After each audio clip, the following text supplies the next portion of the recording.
Hello guys, welcome po ulit dito sa ating kusina. Ngayon po ay magluluto tayo ng papaitang baka or sinanglaw. Please keep on watching! Meron ako ditong nabiling laman loob guys. Ayan, laman loob ng baka. Pakukulaan muna natin. Dapat hugasan nating maigi to guys kasi mamaya yung sabaw nito gagamitin din natin. Ayan, meron din siyang yung apdo ng baka. Tabi muna natin. Ayan, hugasan nating maigi. Meron ako ditong kaserola.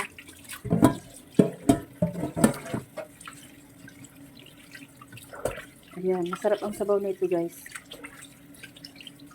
Ang mahal din pala nitong 1 kilong 260 ang bili ko. 1 kilo. Oh. Ayan.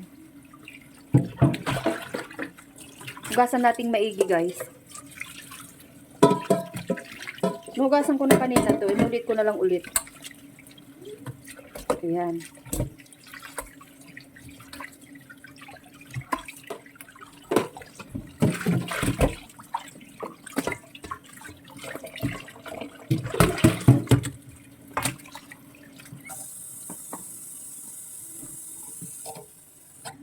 Ayan, luminaw na yung tubig niya, kaya lalagyan na natin ng tubig. Pakukulaan natin ito.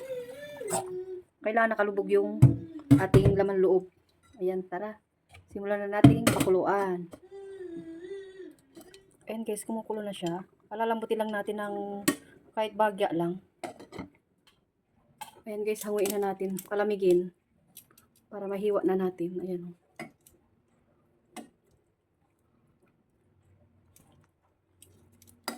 Request ng asawa ko, lutuan ko daw siya ng sinanglaw or papaitan.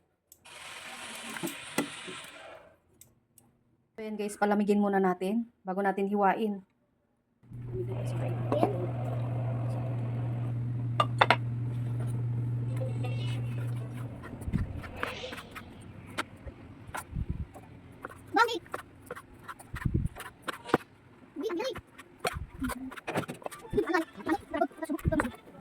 Ito na yung mga gagamitin natin, bawang, luya, at saka sibuyas. Tapos nahiwa ko na yung laman loob ng baka. Ngayon naman ay simulan na nating maggisa. Naglagay na ako ng kaunting mantika. Tapos lagay ko na yung sibuyas. Mas masarap guys pag marami ang sibuyas na ilalagay nyo. Bali dalawang yan guys, dalawang medium size na sibuyas.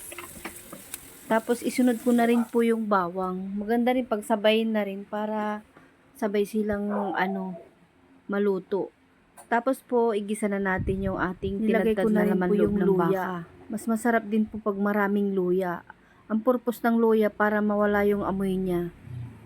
Pampaalis amoy nung lansa ng laman loob, tsaka yung mga amoy-amoy niya. Tapos naglagay din akong pamintang durog. Ayan, gisa-gisayin lang natin ito. Pag medyo pumuputok-putok na siya guys, pwede na nating ilagay yung ating pinagpakuluan kanina. Yung ganyan na siya, parang napiprito-prito na siya. Ilalagay na natin yung pinagpakuluan natin kanina. Kaya sabi ko nga sa inyo, hugasan yung maigi yung laman loob bago nyo ilagay. Kasi yung sabaw niya na pinaglagaan ay gagamitin din natin. Hindi na ako nagdagdag ng tubig eh, sakto lang yan. Tapos tinimplang ko na rin ng asin, tapos seasoning. Wala akong beef cube, masarap sana kung may beef cube. Pero wala akong beef cube guys. Ayan, palambutin lang natin. Sa puntong ito guys, hindi ko na napakita sa inyo, nalobat yung cellphone ko, nalagyan ko na siya ng apdo ng baka. Ayan. Pwede rin po yung pangsigang mix kung gusto nyo medyo maasim-asim. Huwag nyo nang lagyan ng apdo yung pangsigang. Masarap din po yun.